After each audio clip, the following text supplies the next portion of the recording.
The year is 1520, and you stand within the marble corridors of Topkapi Palace, where the scent of jasmine from the palace gardens mingles with the heavy incense burning in the imperial chambers. The Ottoman Empire stretches from the gates of Vienna to the deserts of Yemen, yet within these ornate walls, a system of governance has evolved that would profoundly shape the lives of everyone who entered its domain. To understand the human tragedy that would unfold in these very halls, we must first comprehend the institutional framework that made such events not just possible, but in many ways inevitable. The Ottoman succession system, known as the law of fratricide, codified by Mehmed II in the 15th century, declared that upon a sultan's death, whichever prince could seize the throne had the right, indeed the obligation, to execute his brothers to prevent civil war. This wasn't mere cruelty disguised as policy. It emerged from the bitter reality of succession wars that had torn apart previous Islamic empires. As the historian Caroline Finkel observed, the Ottomans had witnessed how disputed successions could destroy entire civilizations. Yet in solving one problem, they created another, a system that would psychologically devastate the very people it was meant to protect. Imagine yourself as a young Ottoman prince, confined from childhood within the palace walls, knowing that your survival depends entirely on either ascending to absolute power or facing execution. The princes lived in what was called the cage, luxurious apartments within Topkapi that were, despite their golden bars and silk tapestries, still prisons. They were educated in statecraft, military strategy, and theology, yet denied any real experience of the world they might one day rule. The harem system added another layer of complexity to this already volatile environment. Far from the Orientalist fantasies that would later dominate Western imagination, the imperial harem was a sophisticated political institution. The women who lived there, mothers, wives, daughters, and concubines of the imperial family, wielded considerable influence behind the scenes. Yet they too lived under the constant shadow of the succession system's brutality. The Valid Sultan, the mother of the reigning emperor, often held more practical power than many government ministers. She controlled vast networks of patronage, influenced policy decisions, and managed the complex relationships between different palace factions. But her power came at an extraordinary cost. The knowledge that if her son failed to maintain his position, or if a rival prince succeeded, both she and her son would likely face death. The palace itself became a microcosm of the empire's broader power dynamics. Every conversation might be overheard, every friendship could be a potential betrayal, and every act of kindness might mask deadly ambition. The elaborate court ceremonies that foreign diplomats described with such wonder were also mechanisms of control, ways of channeling dangerous energies into ritualized forms. Within this system, the Sultan was simultaneously the most powerful and most vulnerable person in the empire. Absolute power over millions of subjects came paired with absolute dependence on palace loyalties that could shift without warning. The historical record shows us rulers who, despite commanding vast armies and controlling international trade routes, spent sleepless nights wondering if their morning coffee might be poisoned, or if their most trusted advisors were plotting their downfall. This institutional paranoia was not unfounded. Palace coups were common throughout Ottoman history, and sultans who appeared weak or indecisive rarely survived long. The system that was designed to ensure stability instead created an environment where trust became nearly impossible, and where the line between justified caution and pathological paranoia grew increasingly thin. The transformation of Ibrahim I from a scholarly prince into what court chroniclers would later describe as increasingly erratic offers us a window into how these institutional pressures could warp human psychology in profound ways. When Ibrahim ascended to the throne in 1640, he had already spent decades in the palace's golden cage, watching his older brother Murad IV's increasingly violent reign claim the lives of thousands. Ibrahim's early years as Sultan showed promise. Contemporary accounts describe him as intelligent and initially moderate in his policies. Yet the same sources document a gradual transformation that historians continue to debate and analyze. The Venetian ambassador Alvise Contarini wrote detailed reports about the increasing isolation of the Sultan, noting how Ibrahim began to withdraw from public ceremonies and became obsessed with palace security. The physical environment of absolute power profoundly shaped Ibrahim's daily existence. Picture the imperial council chamber, where he received reports from across the empire. News of wars, famines, rebellions, and intrigues arrived daily, each crisis demanding immediate decisions that could affect millions of lives. The weight of these constant choices, made in isolation from the people they affected, created what modern psychologists might recognize as a form of decision fatigue combined with acute stress. Ibrahim's relationship with his advisors grew increasingly strained as his paranoia intensified. The Grand Vizier, traditionally the Sultan's most trusted minister, found himself walking an ever narrower line between offering honest counsel and avoiding the Sultan's suspicion. Palace records from this period show a pattern of rapid dismissals and appointments, suggesting that Ibrahim's ability to maintain stable working relationships was deteriorating. The Sultan's interactions with the imperial harem also reflected these growing psychological pressures.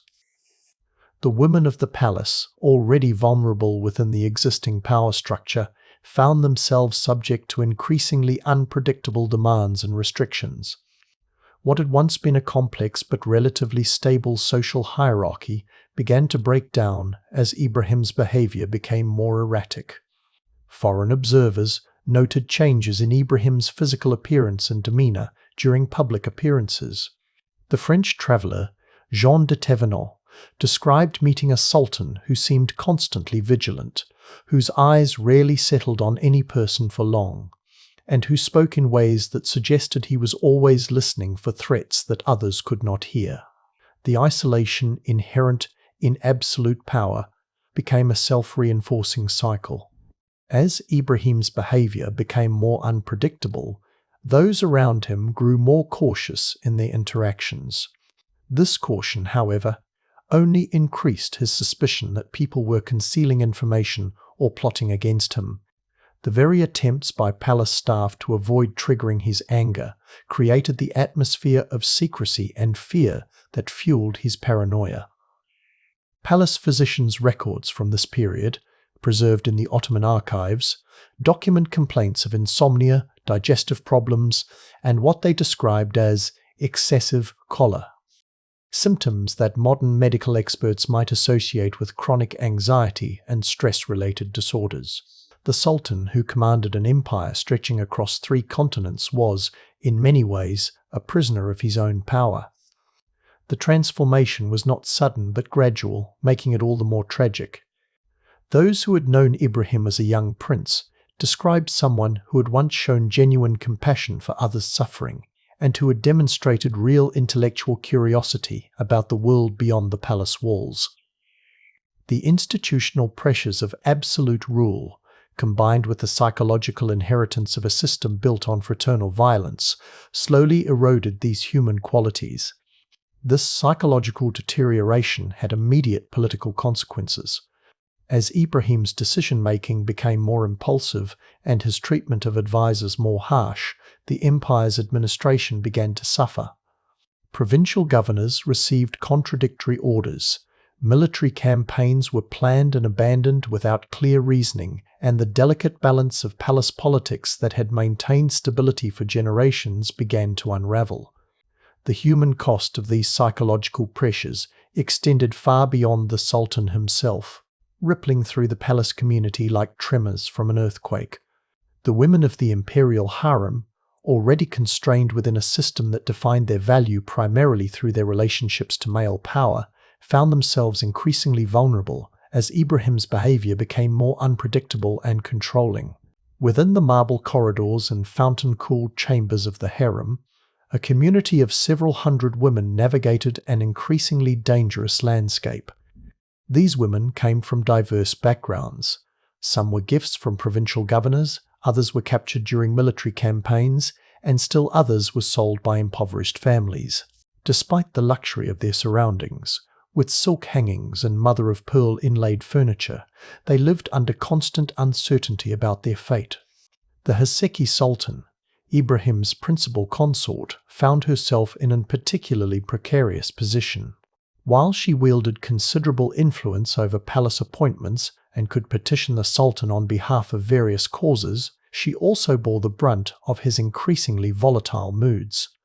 Palace records suggest that what had once been a relationship of mutual respect and affection gradually transformed into something far more controlling and demanding.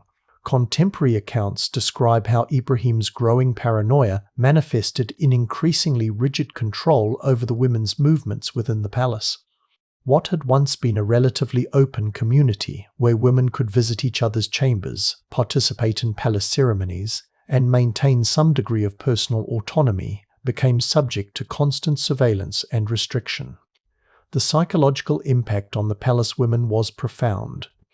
The Ottoman historian Naima wrote about the atmosphere of fear that permeated the harem during this period, describing how women who had once engaged in poetry, music, and intellectual discussion instead spent their days in anxious silence, afraid that any action might be misinterpreted as defiance or disloyalty.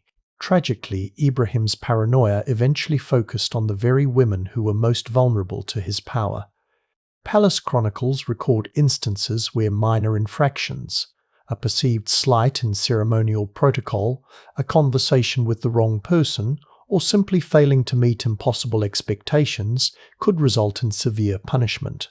The system that was supposed to protect and honor these women instead became a mechanism for their systematic dehumanization. The broader palace community also suffered under these increasingly harsh conditions. Servants, guards, and administrators who had once taken pride in their service to the empire found themselves walking through corridors thick with suspicion and fear. Palace veterans later described this period as one when the normal rhythms of court life, the ceremonies, celebrations, and social interactions that had made even restricted palace life bearable, gradually disappeared. The violence was not always dramatic or sudden. Often, it took the form of psychological cruelty, isolating individuals from their friends and support networks, creating arbitrary rules that were impossible to follow, or demanding impossible loyalty while providing no security in return. This systematic erosion of human dignity was perhaps more devastating than any single act of physical brutality.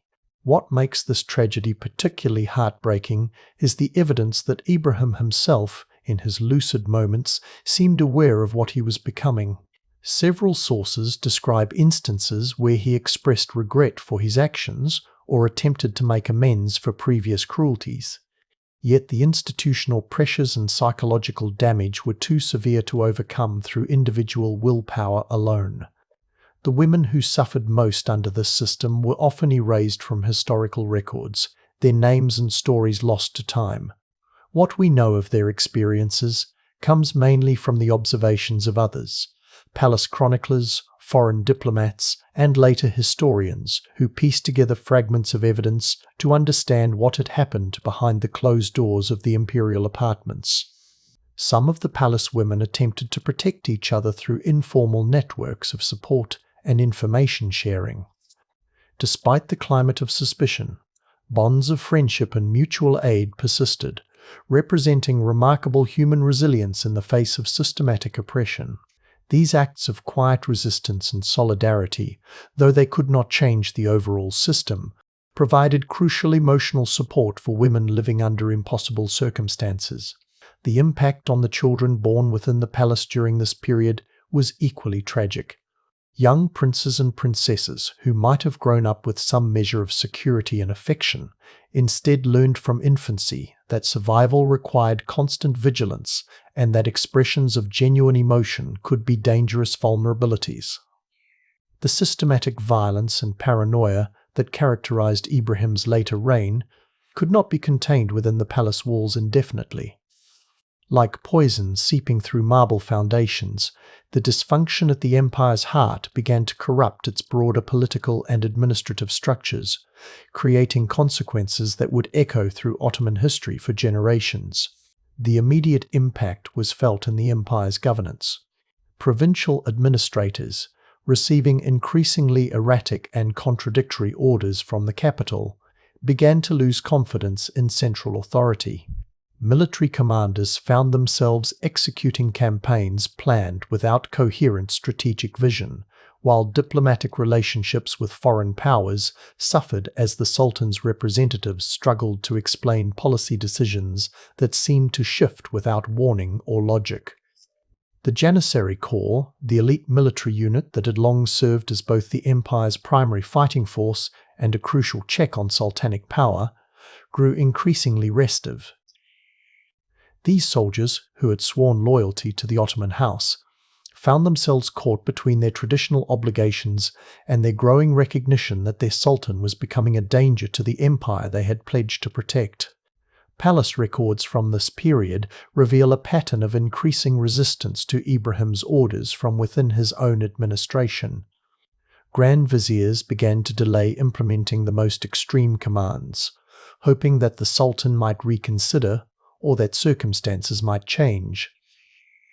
This administrative foot-dragging, while preventing some tragedies, also created a dangerous precedent of disobedience that would undermine future sultans' authority. The economic impact was equally significant.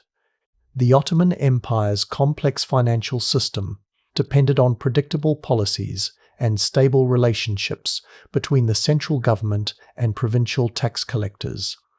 As Ibrahim's demands became more arbitrary and his treatment of administrators more harsh, the revenue streams that funded the empire's military and administrative apparatus began to deteriorate.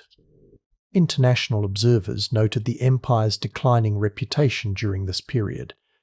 The Venetian bailiffs, who maintained detailed records of their diplomatic interactions, described growing difficulty in negotiating stable agreements with a government whose policies seemed to change based on the Sultan's unpredictable moods rather than strategic considerations.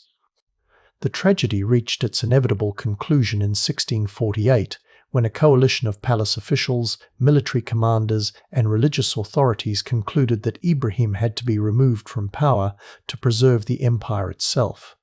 The deposition was carried out according to established legal procedures, with religious scholars issuing a fatwa declaring that the Sultan's mental state made him unfit to rule. Ibrahim's fate, confined to the palace and eventually killed by palace guards, represented both the system's ultimate failure and its capacity for self-correction. The very institutions that had enabled his rise to absolute power also contained mechanisms for removing a ruler who had become a threat to the empire's survival. The immediate aftermath saw attempts to restore normal governance under Ibrahim's young son Mehmed IV, with power initially wielded by a regency council. Yet the damage to the empire's institutional culture was not easily repaired.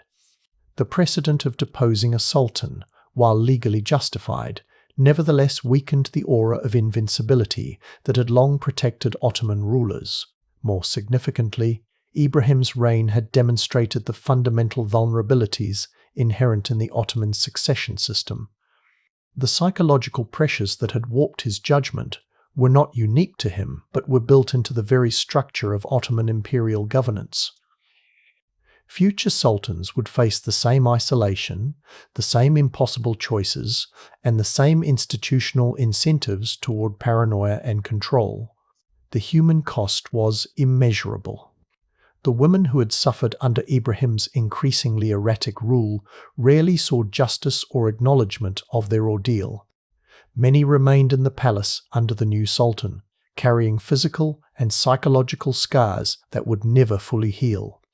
Others were dismissed from palace service, left to rebuild their lives outside the only world they had known, often without family or resources to support them. The broader Ottoman society also paid a price for this period of instability. Military campaigns that had been poorly planned or abandoned left borders vulnerable to enemy attacks. Economic disruptions caused by erratic fiscal policies contributed to inflation and social unrest in various provinces. The empire's reputation for administrative competence, built over centuries, suffered damage that would take years to repair. Perhaps most tragically, the systemic problems that had enabled Ibrahim's descent into tyranny remained largely unaddressed. While individual officials might be replaced and specific policies might be reformed, the fundamental structure of Ottoman governance, with its emphasis on absolute sultanic authority and its isolation of rulers from broader society, continued largely unchanged. The story of Ibrahim I and the human cost of unchecked power offers profound lessons that extend far beyond the specific context of Ottoman palace politics. As we reflect on these events across the centuries, we find insights that remain disturbingly relevant to our understanding of power, accountability, and human nature in any era. The most fundamental lesson concerns the corrosive effect of absolute power on human psychology. Ibrahim's transformation from a promising young ruler into someone whose paranoia endangered an empire illustrates how institutional structures can systematically undermine the very qualities, empathy, rational judgment, connection to others that effective leadership requires. This was not simply a matter of individual character failure, but rather the predictable result of a system that isolated rulers from feedback, accountability, and genuine human connection. Modern research in psychology and political science has confirmed what Ottoman court observers noted centuries ago, that power, especially absolute power, tends to reduce empathy and increase risk-taking behavior. The neurological changes associated with power can literally alter how leaders perceive and respond to others, making them less capable of the moral reasoning that ethical governance requires.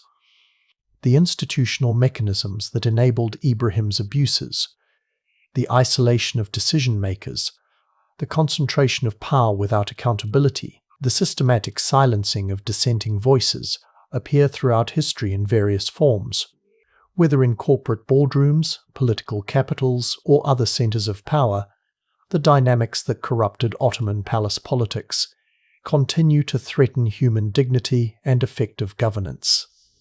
Equally important is what this history teaches us about the particular vulnerability of marginalized groups under authoritarian systems. The women of Ibrahim's harem, already constrained by their social position and legal status, became especially vulnerable when institutional safeguards broke down. Their experiences remind us that the first casualties of unaccountable power are typically those who already possess the least social protection.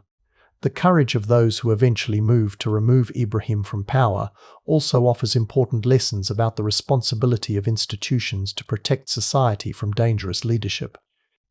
The religious scholars who issued the fatwa declaring him unfit to rule, the military commanders who participated in his deposition, and the palace officials who risked their lives to end his reign demonstrated that loyalty to abstract principles of governance can sometimes require resistance to specific rulers. Yet their actions also highlight the tragic inadequacy of reactive solutions to systemic problems.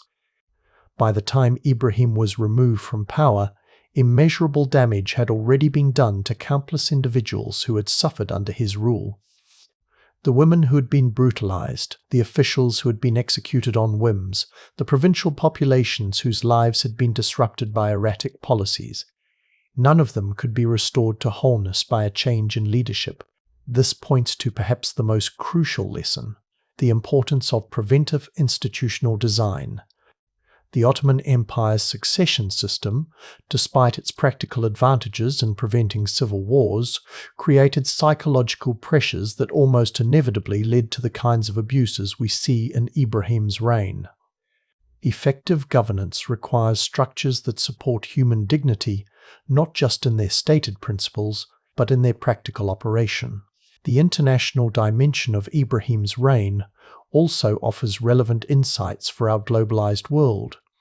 The Ottoman Empire's declining reputation and deteriorating diplomatic relationships during this period demonstrate how domestic governance failures can have far-reaching international consequences.